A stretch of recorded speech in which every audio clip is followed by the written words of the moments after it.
అందరికీ నమస్కారం. Retail market పక్కనే ఈ రోజున 10 ఎకరాలు మా నాయకుడు కేసీఆర్ గారు మన సాయంత్రం ఖమ్మం వస్తున్నారు.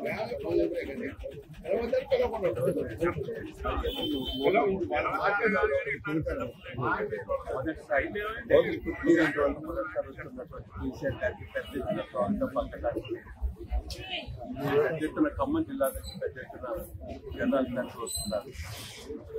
సాయంత్రం ఇంటికి మీటింగ్ స్టార్ట్ అవుతుంది. 8 వరకు మొత్తం కూడా 8 వరకు వర్క్ ఉంటుంది. తర్వాత మీటింగ్ అందరూ కలిసి రావాలని మీకు తెలియజేస్తున్నారు. గత నెల నుంచి మేము ఎక్కడికి పోయినా కూడా మంచి స్పందన ఉంది. ప్రజలు ఏదైతే కాంగ్రెస్ ఇచ్చినటువంటి వాగ్దానాలు, మాయమాటలు, మోసపాటల వల్ల మోసపోయినాయని చెప్పి ప్రజలు చెప్తున్నటువంటి పరిస్థితి వచ్చింది. ముఖ్యంగా ఖమ్మం జిల్లా చూసినప్పటికీ తాగునీరు ఇబ్బంది ఉంది పట్టణంలో. అదేవిధంగా తాగునీరు లేక పంటలు కూడా తగ్గించే వీటన్నిటితో పాటుగా ఏదైతే మనం వాగ్దానాలు చేశారో ఇదివరకు ఒక్క వాగ్దానం కూడా నెరవేర్చలేదు.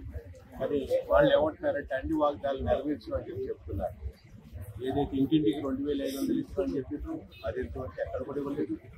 అదేవిధంగా చూసినట్టయితే రైతుకి 15,000 రైతు భరోసా ఇస్తారన్నారు. రైతు భరోసా 15,000 సంగతి దేవుడు కానీ మీరు ఇచ్చే 10,000 కూడా ఇంతవరకు ఇంకా రాలేదు. అదేవిధంగా చూసినట్టయితే మేమంతా కూడా కాంగ్రెస్ గవర్నమెంట్ 200 రూపాయలు పెన్షన్ ఉంది. 200 రూపాయల పెన్షన్ నుంచి మీరు 2,000 చేశారు. ఆ 2,000 4,000 చేస్తామని చెప్పేసి ఇటువంటి అన్ని కూడా హామీలు ఎన్నో ఇచ్చారు. దాంట్లో భాగంగా రైతుకు కూడా 2 లక్షల రూపాయలు రుణమాఫీ చేస్తామని చెప్పారు. పేదవారి ఇంటికి ప్రతి ఇంటికి కూడా మరి ప్రతి ఇంటికి ప్రతి మహిళకి 2,500 రూపాయలు ఇస్తారు అని చెప్పారు. కులం బంగారం ఇస్తున్నారు. ఇస్తే 44 పేజీల్లో 420 హామీలు ఇచ్చినటువంటి ఈ ప్రభుత్వం ఒక్కటి కూడా నెరవేర్చలేదు. ఈసారి తప్పకుండా కూడా మరి కేసీఆర్ గారికి అదేవిధంగా టీఆర్ఎస్ పార్టీకి మద్దతు ఇవ్వాలని ప్రజలు నిర్ణయించారు. ఇక్కడ కరెంటు కొరత కూడా పెరుగుతుంది. కరెంటు కొరత ఎప్పుడు లేదు. గత 10 సంవత్సరాలలో తాగటానికి నీళ్ళు ఇబ్బంది కానీ కరెంటు కొరత కానీ లేనటువంటి 10 సంవత్సరాలలో 5 నెలలనే కరెంటు కొరత మొదలైంది. అదేవిధంగా నీళ్ళ తాగునీరు ఇబ్బంది మొదలైంది. పట్టణంలో అయితే ఇలా ఖమ్మం పట్టణంలో పెద్ద ఎత్తున చాంద్రపులో మరి వాటర్ సమస్య కూడా ఉంది. ఖమ్మం పట్టణంతో పాటు చాలా గొప్ప ఇది ఉంది.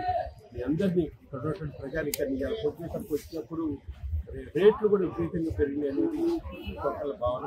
ఇక్కడికి వచ్చినటువంటి ఇప్పుడే మీరు చూశారు.